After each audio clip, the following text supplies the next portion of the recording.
distance marriage and solo parenting. That has probably been one of the hardest things for us to navigate both ways. On one way, when you're not around, and because you're such a great father and very present and very hands-on, so when you're not around, it's like, oh my goodness, he's not around, and then I can feel the pressure of solo parenting. But at the same time, when you're back, my entire world, my routine, my structures, my systems, everything, and just also, it's been a lot. Yeah, I think maybe harder for you than for me, because you're the one doing the solo parenting. But it's hard for me because I really do love the girls, and I'm a family man. So I remember coming back home at some point when our second was pretty young and she was not going to say hi to me. Even the third, I'd gone away only for 2 weeks, and I came back and she was crying when I carried her. Those, they're just single moments, but they were hard. I was like, oof, what kind of father are you? Knowing that I'm someone that wants to be present in my children's lives. But I will praise you because I understand and I know that solo parenting is not an easy job. I think it's not easy, but maybe the way we've been able to navigate it, like, I think maybe the hardest part for me for solo parenting is having to be the bad person. You know, Papa is the fun one. Papa like when Papa is around, that's where the fun things happen. Especially like when we're living in Abuja, and I would just free up the entire calendar. So it's when you come home that I know that, okay, for these 2 weeks, I don't have a structure. We don't have to do things by the book. We don't have to follow the system. We can go out, eat out. Like, we'll just have fun for 2 weeks. So Papa being home was synonymous with having fun and enjoying our lives. And then when you are off, and then I'm back, and because for my sanity, I had to have processes in place. I had to have Systems, a bedtime. structures. This is what we eat. This is the kind, like, I had to have it. And I can't impose my structure on you when you're around anyway. So, no, to be very honest, you've been kind about not, especially now, about not letting everything, not uprooting everything and making me start from scratch every single time.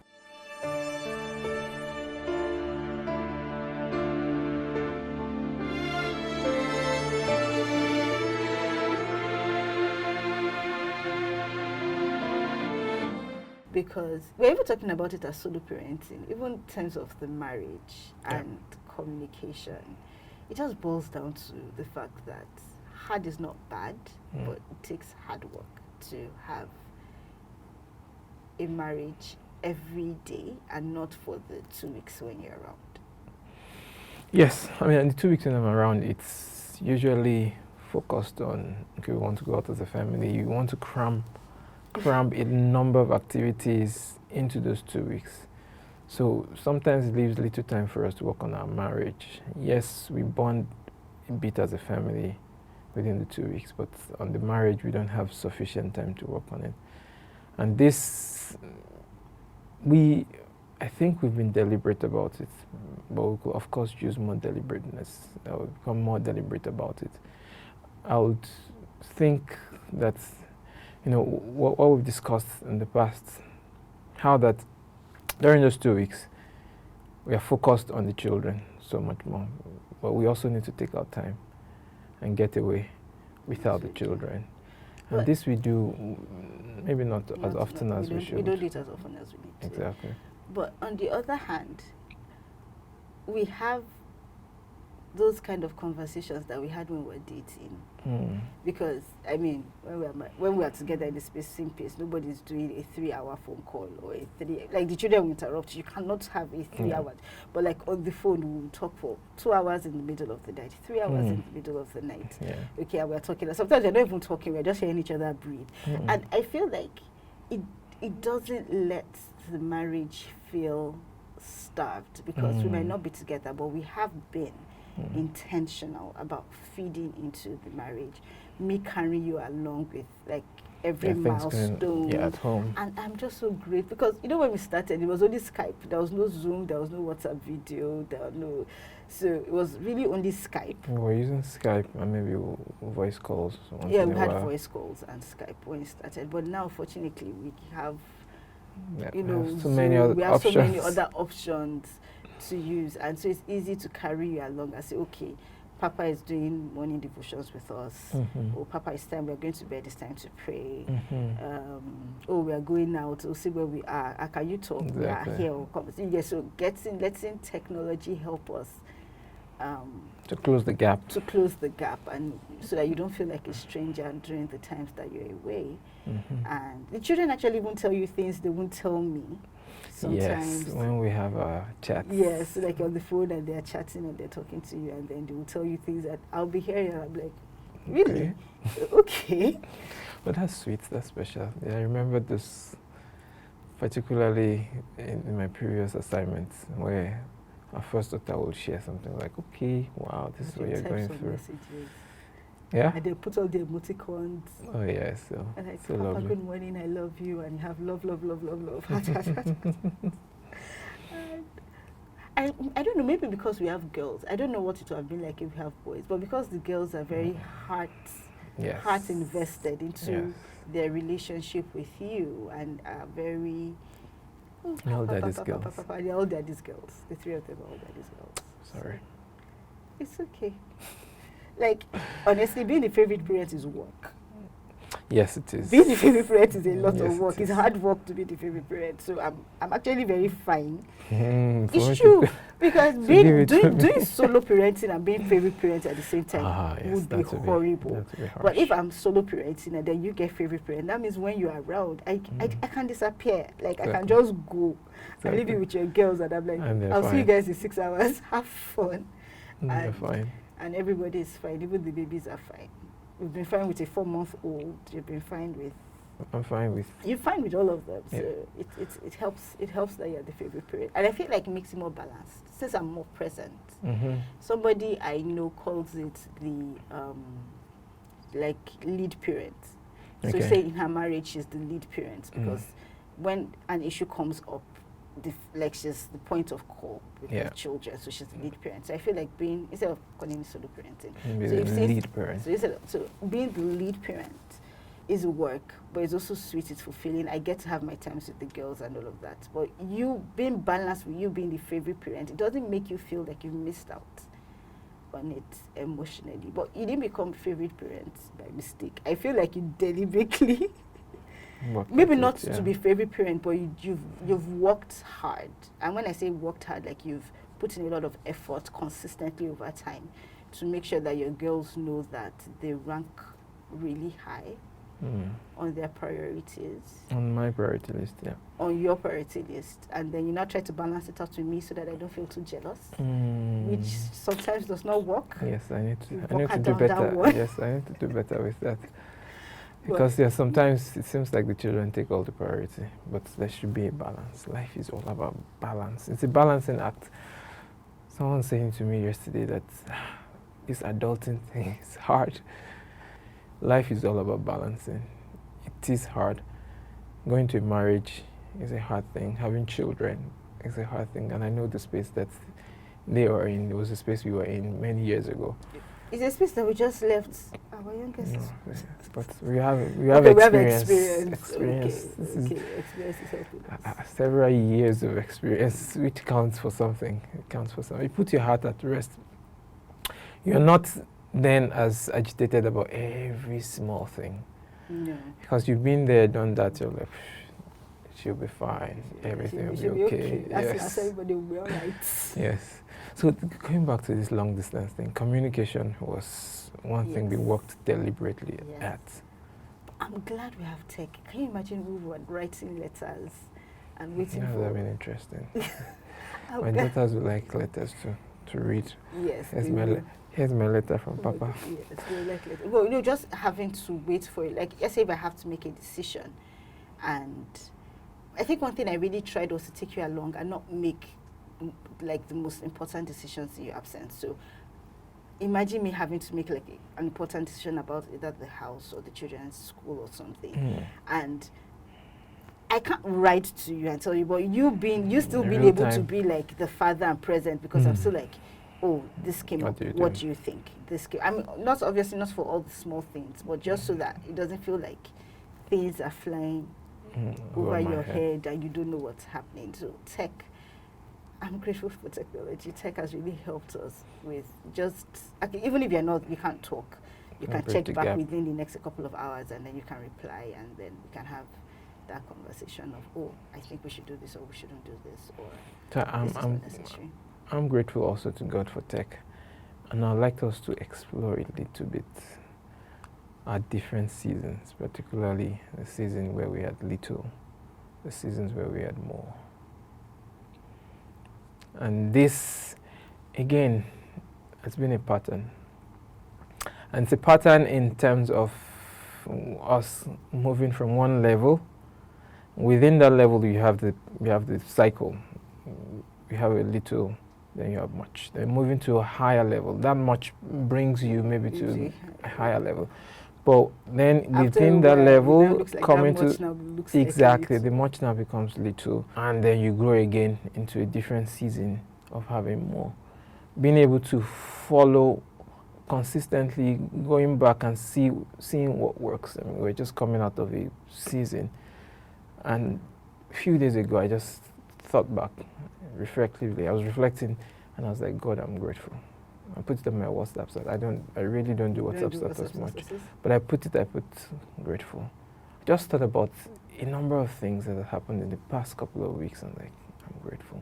I was thinking about it, about how in recent times, like within the last 12 months, in the seasons where it has felt like things were hard, the hard would have been like a roll on the floor testimony 10 years ago.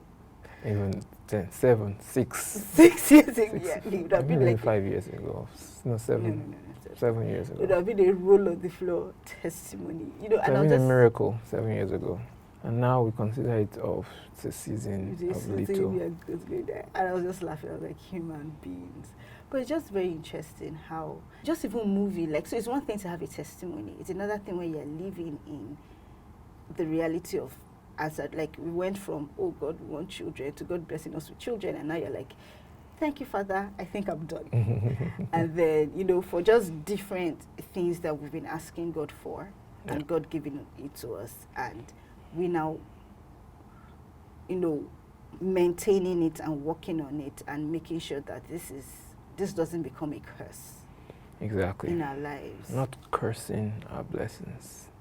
Because it's a blessing to get into a new season, but then you get into the new season, a new level, and you have to learn at that level and grow in that level.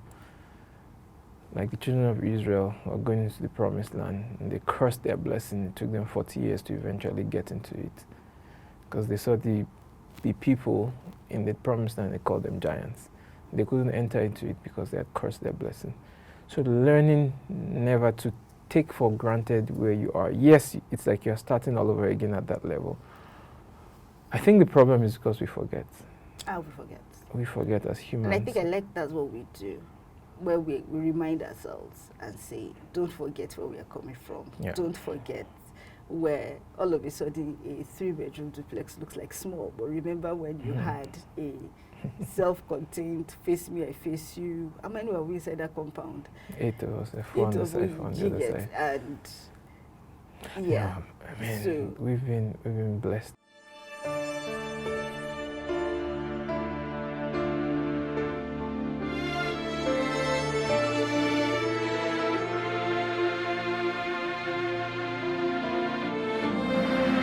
Understanding that God has blessed us, and we have a responsibility to manage it well and to manage ourselves well, because sometimes we are not prepared for what's coming up. E.g., you pray for a child, you're not ready for the change in lifestyle. Or e.g., I was praying to, you know, be able to finally homeschool these children. Like, I had this dream, I had everything I wanted to do. And then the reality showed up, and I'm doing it, and I'm loving it. And I just realized that, oh, I didn't prepare for the other areas of my life, that the time I'm using now, I was using for them, and I didn't prepare for those things to be able to manage them and carry them adequately, because I was additional in La La Land. demands on your time now. I was in La La Land. So just, I think a lot of times we feel like the answers to our prayers are going to be a fairy tale or a fantasy, but dreams take work. I was looking at the definition of dreams the other day, and dreams were basically ideas and hopes that you nurture. Nurture demands time and effort consistently. Exactly. So if you have a dream and it's fulfilled, you still have to put in time and effort consistently to maintain, not maintain, but to take care of the Take care of it, blessing nurture it. Yeah. Yes, and so moving into every new season, if we don't understand that this new season is going to require of us. I think the learning curve is probably the word. You enter into a new level and you have to learn and grow in that level. So the Bible said that we need to learn how to go into a city. There's a fool, there's labor wearism because it doesn't know how to go into a city. A city out, imagine as a new level. We have to learn how to go to it. I think that we already know, because we've gone into other levels before. We just need to go back. And that's why in Psalm 103... What are the things that we've used entering into new levels to manage I think in Psalm 103, the Bible says, forget not all his benefits. So first, not forgetting where you're coming from. And not thinking that where you are now, because when you forget, you lose gratitude. So, and we both know that gratitude is a huge part of our story. And staying grateful in every season of our life. And we're teaching this to our children. Being intentional about praising God, being intentional about giving. It's a big part of the things that is our own strategy, our family strategy. Being deliberate about sowing seeds, financial seeds and seeds in other means. And I think one other one that I'll pull out from this scripture, Luke 2, is projecting goodwill to others, projecting goodwill into other people's lives, being deliberate about praying for others and supporting them, interceding for others. And even apart from interceding, is, I think, one of the shockers for a few people where, like, we went from really, really, really broke, as in broke of not having food to eat, to having more than we needed at that time. Was one of the first things that God told us was, not one of the first things God told us, one of the first things that we did was saying, okay, Lord, what is the excess for? Like, there has to be a reason why this is here. There has to be a reason for this season. Like, every time we enter a new season, basically asking, what is the reason for this season? And so in this goodwill. That scripture, the scripture that we used at that time was in Acts 4, where the Bible said there was none of them that lacked. So we had friends around us who were all broke together, and God lifted us a bit, and we're like, no, we're not going to let our friends lack. Whatever we can share, we are going to share so that nobody goes into lack. And I think that's a great thing that we learned in that season, and I think it's something we've used beyond that season over and over again, trying to support people. And not just even financially. Yeah. But I have to remind, so I think this is where it comes from, because it's easy to say now, and it feels like, oh, we never forget. We're always like perfect in this thing, we're always doing it. But we need to consistently remind ourselves that don't forget your path, your plumb line. This is your standard. Yeah. And peace to God, goodwill to all people.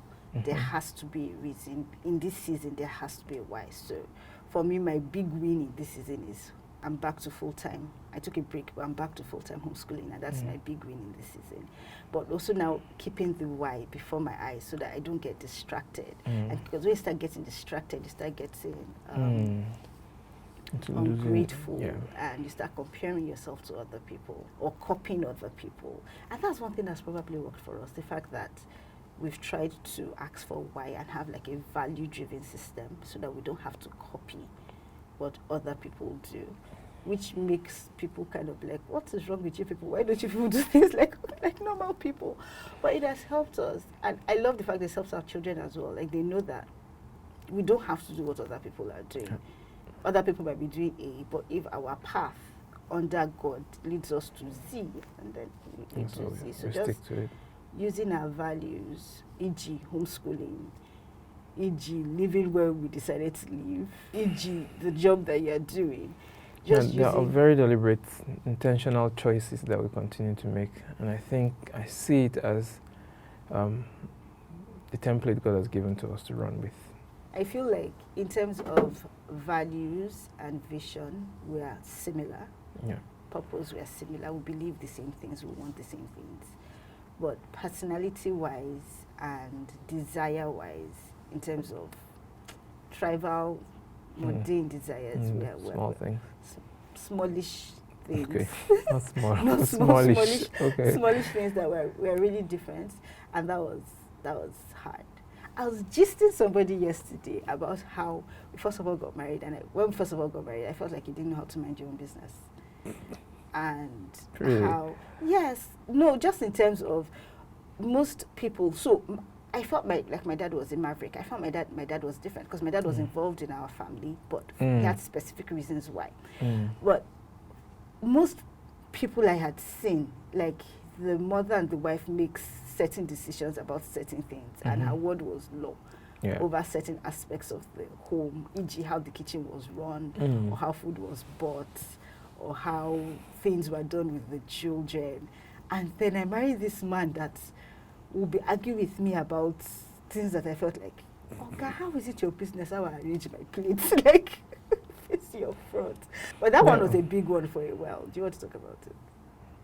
Hey, In terms to be honest, well, I think it goes beyond kitchen. It goes beyond kitchen. Maybe because my own background, I had two older ones who left home at some point. So I was in charge of my younger brother. He was a boy, and I was involved in the kitchen a lot. I was involved in going to the market. So I felt like I had something to bring to the table. Yes, to bring something to bring to the table to support. But sometimes it felt like I was also doing more than supporting. I was trying to take over the government. But yes, it has cost. Yeah, I agree. I mean, it has caused a bit of friction sometimes. I'm like, okay, sorry, it's your space. Do it the way that you want to do it. Not always, sir. Don't always say sorry, it's your space. Okay, I'll start saying No, really. I think for me, the turning point was after we got married, when we went to Ibadan to see your parents after the wedding. And I saw how Papa was handling things, because we had gone to the market with Mama. Papa was like, don't buy this. You know, that Ashini, and all that. And I was like, it's quite and involved. then yes, and I realized that Papa was involved. Papa was always, like, they are very close. They are always together. So they're together in the kitchen. They're together when she's cooking. You know, they're going to the market together. They're always doing everything together. So I saw it. I was like, oh, this is actually beautiful. And this is where it comes from. This was actually like the picture that you saw. So it now became easier for me to see. So I remember when your younger brother got married, and his wife was, I think, she put the broom somewhere, and then he moved the broom, and then she was looking for a broom. She asked him, and he now said, oh, I don't like where it was placed. And she was wondering, like, do you get? I was like, oh, me and your older brother's wife were told, don't worry, that's how it is in this family. They are very, but it's actually beautiful. When I got over it a bit, when I got over the shock of it a bit, and the fact that, oh, things are done differently, it's actually beautiful to see. And I love the picture it's painting for the girls. And it actually does give me a break, because, you know, I'm not scared of, oh, nothing is going to happen, or nobody's going to eat, or, you know, he will know how to take care of the girls.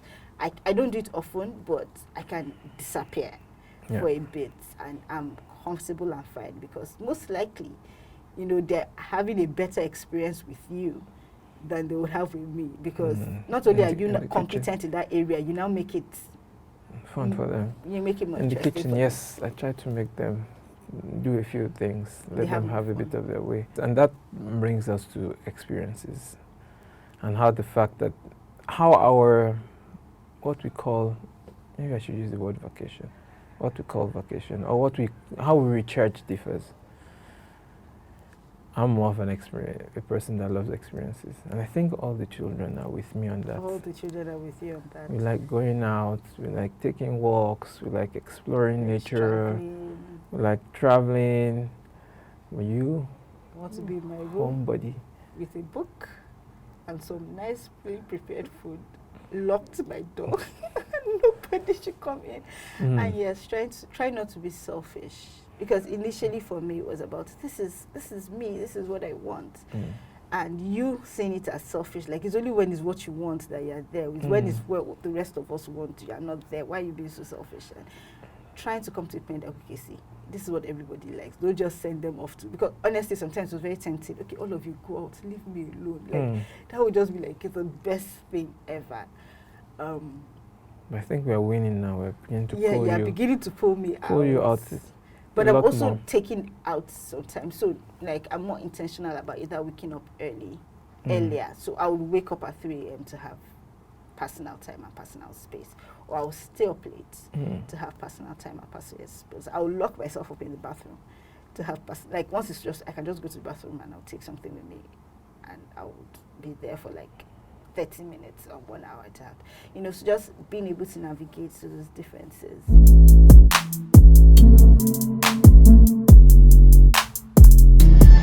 So, even in how we talk.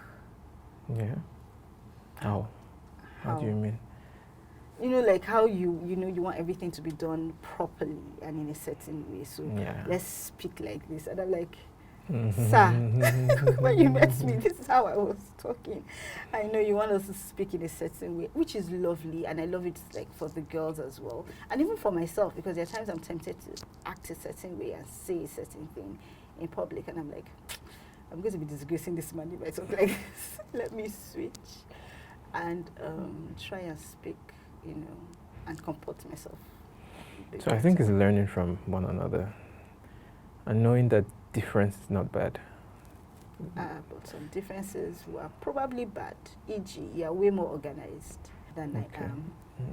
You're way more organized. You like things way more organized. Like I met you scrubbing your carpet with brush. Like guy. But on the other hand, you're also most likely to disorganize than I am as well. So yes, for me, I'll disorganize and I'll put it back together again. Like I tell the girls in the kitchen when we're baking and doing all of our things, like clean up after yourself. So you're picking out things and scratching it, clean it up. So I will do that. And for me, the way I think is we need to scatter the space. Okay, we will do a good job at scratching, but we also do a good job at putting it back together. But you've rubbed off on me a lot, because right now I can't function in a certain kind of space that I could have functioned in when we got married. Like it wasn't like I was dirty, but I didn't need everything to be a certain everything way. In its place. Like no, sir, you are not everything in this place. You are a little bit more than that, sir. And but right now I think we are switching a bit more, because I'm now a little bit more nitpicky. You are more relaxed. Yeah, I think after 11 years, I'm like, okay, what else do I do? Yeah, but I'm also more. Now, yes, you I'm want like, everything. I can't yes. stand it like that. Yes. Seems like you cannot function in a disorganized space. I think it's been my influence. I've rubbed on you very well. Pancake. It has worked. Adding to that, I also know that, yes, I'm organized and I love things to be in a certain way. But there's creativity when you're trying to be creative. Sometimes I can do with some disorganization and I can function in a space that is a bit disorganized and close my eyes to it. I'm like, okay, I don't care. I do what I have to do. If this space is disorganized. Before, but you've caused that you cause now I can't. It's a good thing, I believe.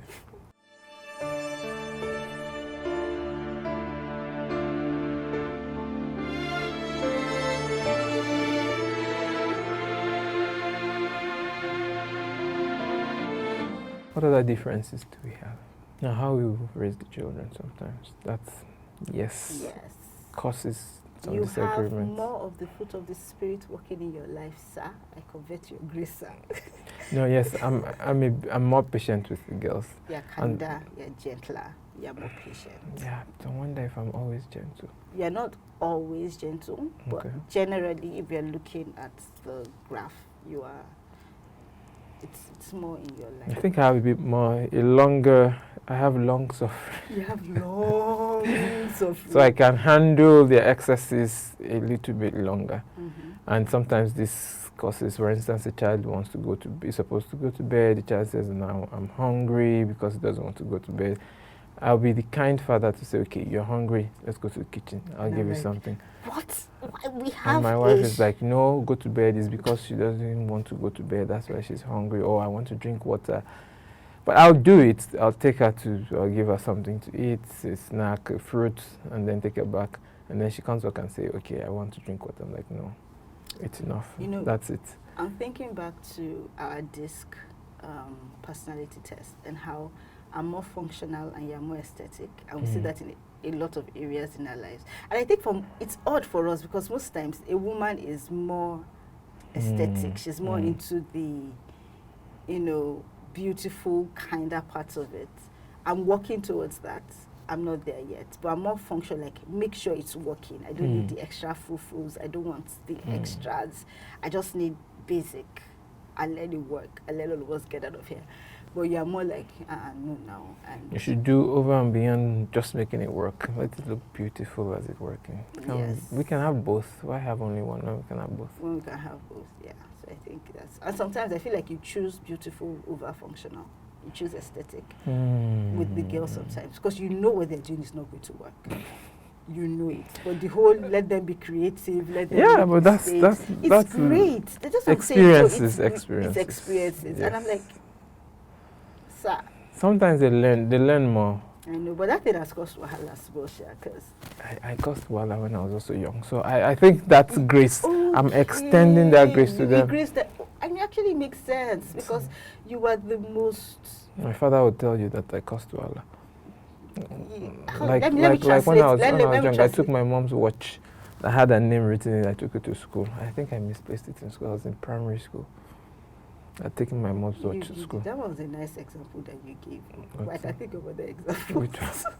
No, but really thinking about it, on the other hand, in the words of Papa, you are the most beaten or spanked child. Oh, yes. Yeah, so I think you wanting to extend the grace to your children just makes sense. Actually, thinking about it now makes sense. Okay, so next time you will not disagree with me.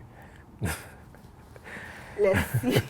But no, we've actually grown because there's a time like when our oldest was a baby, we would fight about some of these decisions. Like, we are spoiling her. I don't want to, we would fight her. So now we don't fight. I think we've extended grace to each other. And so I'm more willing to let you have your way. But you are also starting to see the point of being more systematic and structured with the children instead of just fly by your ear, everybody has their way situation going. So there are times, and I think maybe another thing that used to get to me was when you'll be like, oh, let's do what Mama says, and I'm like, no, I don't want to turn to the bad person, it is, I don't want to be, so I like, if people have fun, do things your way. But now you are beginning to realize that. Because what Mama says works, so we do what Mama says. But it should not be the issue. Will not be like, oh, it's Mama that said it. It's Mama that said it. Yes, and then you have like our second child who has no filter. Like, Mama, I didn't ask you, ask me. Papa, no, it's not what Mama says. Papa, what do you want? And so, just thinking like that has helped us. Also realizing that we're a team, and then even with our differences and our disagreements. personality differences, just picking the battles that we want to fight, thinking about what's the most important, and just realizing that you don't have to tight the wool to your chest. Like, everything doesn't have to be a battle. You give some, you take some, as long as it's not against our foundational beliefs and core values and things like that you can give a little space and know what you can handle as well. Exactly. Because there are times I know I cannot handle what you people are doing, and so I excuse myself and have my own me time. And it's a win-win, so you people get to do what you want to do. I also get time to myself, and everybody's happy. Everybody's happy. It's a good place to. It's a good place to be.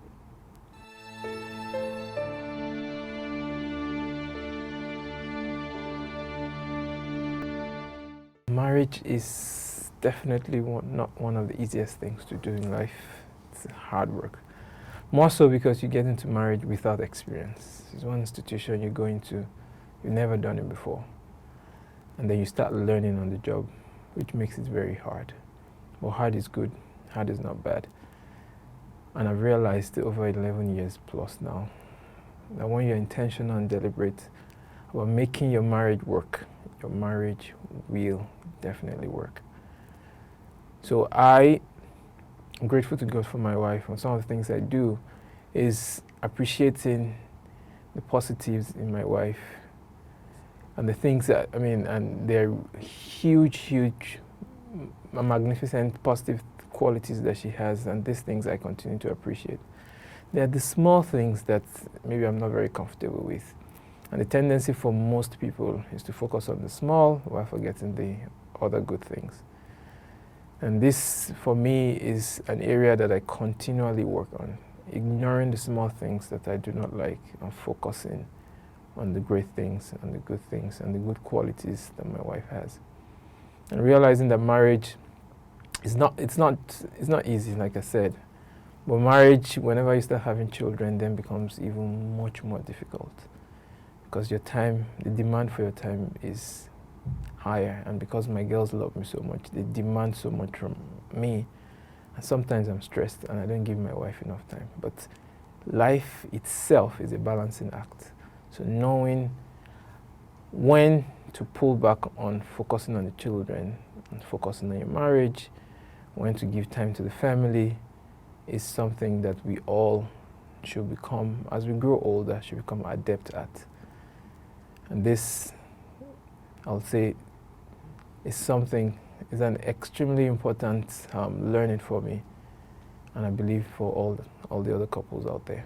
I think one thing I want to share is that there is nothing new under the sun.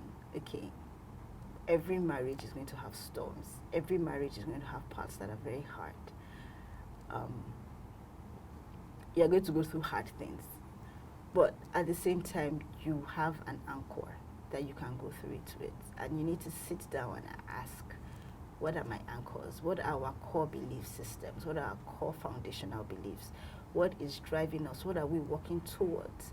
And realizing that you and your partner are a team. You're a team that is consistently growing, consistently evolving, consistently changing. You are not the same person as you were. Even if you got married 3 months ago, you've changed. Marriage has changed you. Life has changed you.